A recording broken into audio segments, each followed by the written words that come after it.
a mineração consegue atingir o coração do próprio Criador. É uma traição, é um pecado estrutural, sistêmico em relação ao próprio Deus. Essa é a primeira consideração. Está no ar, Grito dos Atingidos com Frei Gilvander, o programa que acolhe, ecoa e amplia os clamores e as reivindicações justas, legítimas e necessárias de todo o povo atingido pelos crimes socioambientais causados pela mineradora Vale com a cumplicidade do Estado.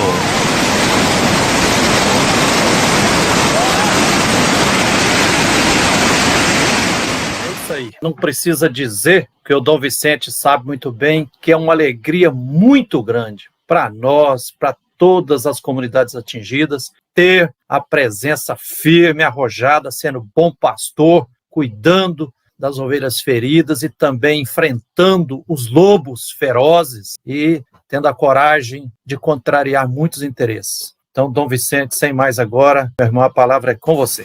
Bom dia a todos, agradecer imensamente a mesa de trabalho, aos que estão nos seguindo nesta manhã de domingo. Como o Frei Gilvander já me apresentou, já somos um pouco conhecidos aí entre vocês, e já que estamos também manifestando nossos apoios a movimentos, eu gostaria de registrar aqui, já que somos aqui um movimento interreligioso, manifestar a nossa adesão indubitável à campanha da fraternidade desse ano de 2021, que é ecumênica. Eu escolhi alguns pontos, eu gostaria de responder a pergunta, então, desenvolvimento ou morte, essa questão da mineração e qual o papel das nossas igrejas, das nossas religiões. Eu queria começar, então, assim, é morte porque afeta um problema, primeiramente, teológico. A mineração, ela não lida com o mistério da criação, com o encantamento da criação. Ela não se pergunta pelo evangelho da criação, por todo esse paraíso que nos foi dado para o nosso cuidado. A natureza, para essa mineração, a natureza não tem beleza, o que ela tem é riqueza. E a riqueza que deve ser explorada, o resto não vale nada. Esse é o sentimento que nós temos nos territórios. Então, existe um mundo material que tem a única finalidade de ser explorado. Então, é um problema teológico. Essa não é a única finalidade da obra da criação. Deus, que criou tudo, viu que era bom e deu ao homem uma vocação de ser parceiro para cuidar do jardim. E a gente tem limites. Há uma ética nesse cuidado. Isso não entra no jogo da exploração extrativista que nós conhecemos sempre. Porque quando fala assim, existe uma mineração que é boa, eu desconheço. Se alguém conhece, tem que me apresentar. Porque a gente só trabalha com alternativas de mineração se nos apresentarem uma outra que deu certo ou está dando certo. Nós não conhecemos. Todas estão matando, todas, sem exceção. Pelo menos o que nós conhecemos. Então é um problema de fé.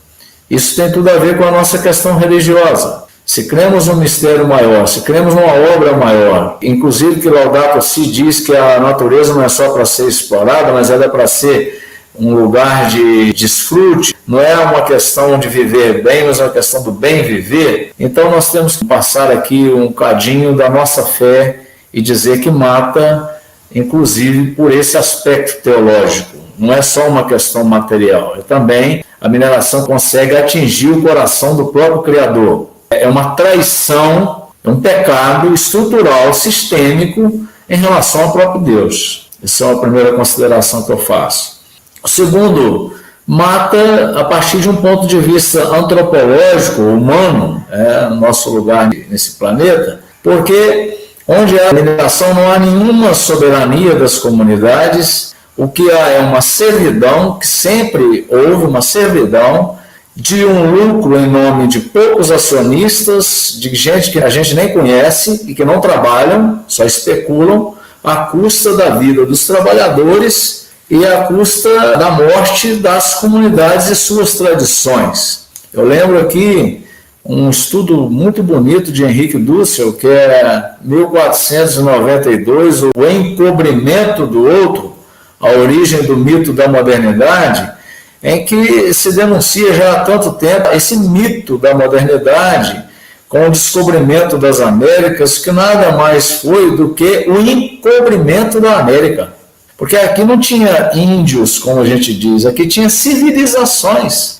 O nosso Brasil hoje é uma vergonha a gente dizer, mundo afora, que aqui a gente só fala português, é uma grande mentira. Quantos idiomas ainda são falados pelas comunidades indígenas nesse nosso país? Então não há nada de descobrimento, há um encobrimento, um sufocamento das grandes culturas. E isso acontece cotidianamente nos processos minerários. Quantas comunidades quilombolas, indígenas, agricultores familiares são devastadas em nome de uma suposta necessidade minerária, que não, na verdade, não existe. O terceiro aspecto é o problema da ecologia integral. Mata porque não tem a concepção de que tudo está interligado, não trabalha com o conceito de casa comum. Veja Mariana e Brumadinho, é um exemplo concreto disso. Quando alguém diz assim, ainda bem que nós estamos livres de mineração, ele se esquece que ele tem um mar, que ele vai a esse mar, que esse mar interfere no nosso planeta.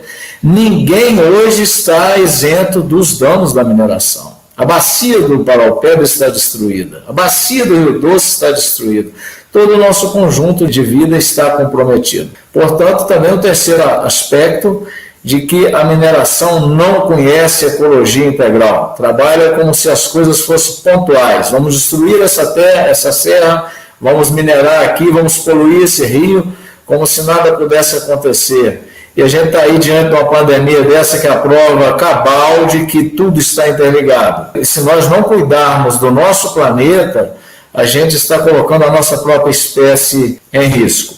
Um quarto elemento é que essa mineração que está aí, ela mata a própria morte. Ela mata a própria morte. Porque quando ela mata, quando ela destrói, o seu processo de reparação é também mortífero. Porque ela não dá vez e voz aos atingidos, ela não reconhece o grito dos pobres, nem da terra. Nós tivemos aí essa segunda tragédia, por assim dizer, criminosa, que é esse acordo do governo de Minas Gerais, do Zema, com a Vale, passando por cima de todos os direitos das comunidades, não tem nenhum reparo do Rio Paraupeba. Então, esse tipo de reparação é uma reparação que mata a própria morte. Está sendo sufocado aqueles que mais sofrem pelos danos socioambientais. De modo que não tem nem vez, as comunidades atingidas não têm vez nos processos de reparação. Eu escutei uma coisa muito triste, mas é bom a gente frisar isso. São pessoas, os atingidos, que não servem mais nem para serem explorados. Então são descartados, literalmente descartados. Por isso, o quinto ponto, e termina a minha pequena fala, dizendo assim: a única saída é reforçar as redes dos sobreviventes, as redes dos atingidos. Os discursos oficiais são traidores. Eles não têm nenhum comprometimento hoje, pelo que a gente conhece, com, de fato, aqueles que sofrem os impactos da mineração. Volto lá ao conceito de Henrique Dussel, estão totalmente sendo encobertos. O que a Vale mais faz hoje é propaganda, para poder passar uma maquiagem e sufocar a voz dos atingidos. Então, qual é a nossa saída? A nossa saída é reforçar o nosso compromisso, de fato, com as comunidades dos atingidos e atingidas. Eu me lembro aqui, termino essa primeira parte do nosso Pacto dos Atingidos, que nós escrevemos agora no segundo aniversário do rompimento da barragem da mina do Córrego do Feijão. Um texto lindo, maravilhoso, se quiserem a gente pode compartilhar com vocês. É o Pacto dos Atingidos e Atingidas pelo Crime da Vale em Brumadinho. Quando a gente reforça o compromisso com essa ecologia integral, e é um compromisso, sobretudo, não é só um compromisso do ponto de vista político, mas é um compromisso, sobretudo, de fé, de um mundo novo que a gente quer construir.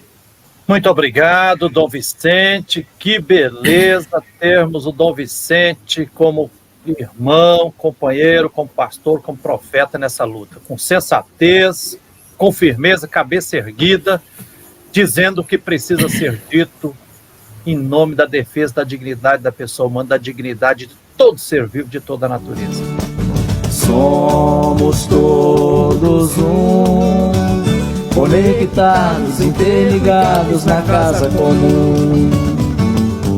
Somos todos um, conectados, interligados na casa comum. A noite que traz o descanso do dia, no silêncio a paz, vida que se refaz.